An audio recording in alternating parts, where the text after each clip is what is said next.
ahensya. Kaya nga nagpapasalamat kami kay Secretary Abalos at talagang dire-diretso yung kanyang pagtulong din dito sa PAOK para mapasara na natin ito. Hangad di kaso na kada linggo ay may maipasara silang mga Pogo Hubs.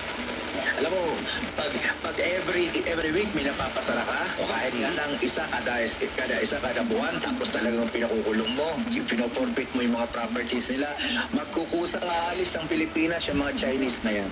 Samantala, nakikita ng ahensya na nasa 58 Pogo Hubs pa ang patuloy na nag-ooperate.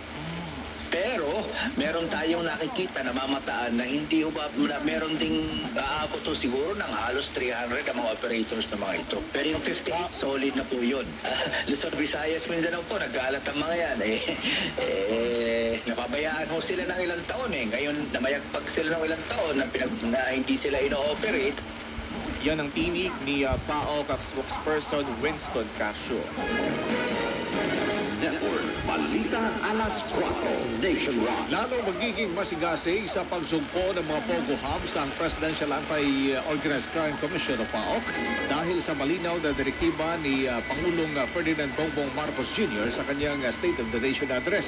Sa panayam ng DCMK Sitran ng Radyo 1, sinabi ni PAOK spokesperson Winston Casio na mayroon na silang listahan ng mga target na Pogo Hubs.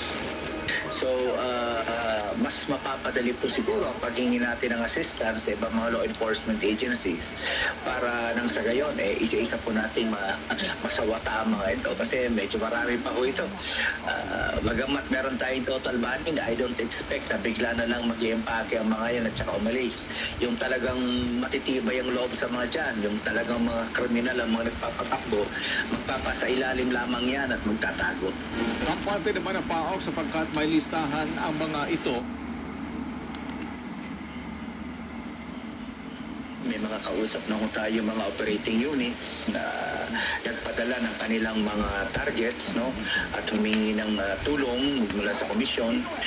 Pag-usap-usapan po muna namin yun nila Sir Gilbert, ang aming Director for Operations, at kapag ma-identify namin na meron tayong sapat na ebidensya para sa search warrant, i-operate ko natin ang mga yun.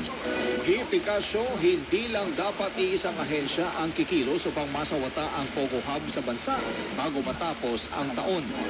Kinakailangan magtulong-tulong ho. Lalo ngayon na medyo malakas ang direktiba at saka nandyan din po yung directive ni Secretary Benhur Abalos ng DILG para sa PNP. Medyo kumpiyansa tayo na matatapos natin ang programang ito by December. Yan ang tinig ni PAOK spokesperson Winston Casio. Network, Balita Alas 4, Nationwide. 17 minuto magkalipas ang alas 4 ng hapon, simula ng uminit ang usapin tungkol sa mga Pogo, nagsimula na makipag-ugnayan ng Department of Labor and Employment sa mga kumpanya ng mga legal na Pogo operators batay sa listahan ng PAGCOR. Sa panayam ng DZMK 30 ang Radyo 1, sinabi ni DOLE Secretaria Bienvenido Laguesma